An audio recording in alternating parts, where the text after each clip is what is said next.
নেন দেখি রোজার পুরস্কার আজকে কি হয়। আর 10 টাকা কিন্তু নিবা চাচার কাছে। চাচা দেখাইয়ে না কি পাইছেন, দেখাইয়েন আমাকে। হ্যাঁ দেখাবেন। চাচা পাইছেন এখানে 5 নাম্বার লেখা আছে। গাইস আজকে জন্মদিন উপলক্ষে যে একটা প্ল্যান করছি, 7টা টোকেন আছে, 7টা টোকেন আমরা সেল করব 10 টাকা করে।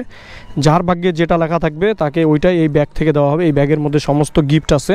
তো চলেন দেখা যাক এই 7 জন ব্যক্তি কে, তাকে আমরা খুঁজে বার করব।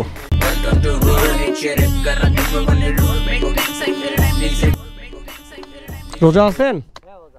আলহামদুলিল্লাহ, আসেন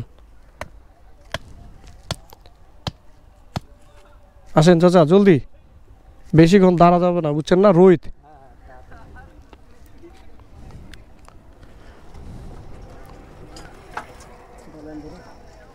আপনি তো রোজা আছেন তাই না?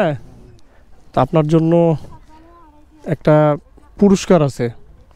আর পুরস্কারটা মনে করেন দামিও হইতে পারে, কম দামিও হইতে পারে, ঠিক আছে, কিন্তু পাবেনই আপনি। আর সেটা এখন যদি আমি বলি যে 5 টাকা মূল্য, তাহলে 5 টাকা, আর যদি কম 10 টাকা তাহলে 10 টাকা। তা আপনি কোন হিসাবে টোকেনটা নিতে চান? আপনার কাছে কি এখন টাকা আছে? 5-10 টাকা আছে? তাহলে দেন, 10 টাকা দেন আমাকে। আর মাসুদ তুমি ইয়া দাও, টোকেন দাও ওনাকে।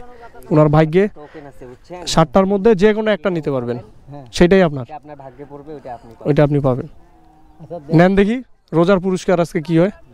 আর 10 টাকা কিন্তু নিবা চাচার কাছে। চাচা দেখাইয়ে না কি পাইছেন, দেখাইয়েন আমাকে। হ্যাঁ দেখাবেন। চাচা পাইছেন এখানে 5 নাম্বার লেখা আছে। এখানে লেখা আছে ডেনিশ পাইছেন, একটা ডেনিশ। তাই মাসুদ একটা ডেনিশ দাও। চাচি চাচি 1 মিনিট 1 মিনিট। হ্যাঁ মাসুদ আগে একটা ডেনিশ দাও, একটু এটা দেখিয়ে দিচ্ছি আমি, দেন। আচ্ছা সমস্যা নেই। তাহলে আপনি 10 টাকা দিয়ে ডেনিশ পাইলেন। এটা বালুবাড়ি বসুন্ধরা জান্নাত লেখা আছে, বালুবাড়ি যেতে হবে। হ্যাঁ বালুবাড়ি। এটা হচ্ছে এসিআই কোম্পানি, বালুবাড়ি জান্নাত বসুন্ধরা, হ্যাঁ ওখানে লেখা আছে। তাহলে চাচা এই যে আপনার ঈদ উপহার। আপনি খুশি? আচ্ছা এই 10 টাকা আমি নিলাম, এটা কিন্তু আমার ব্যবসা, বুঝছেন? খুশি হয়েছেন তো নাকি? আচ্ছা আসসালামু আলাইকুম।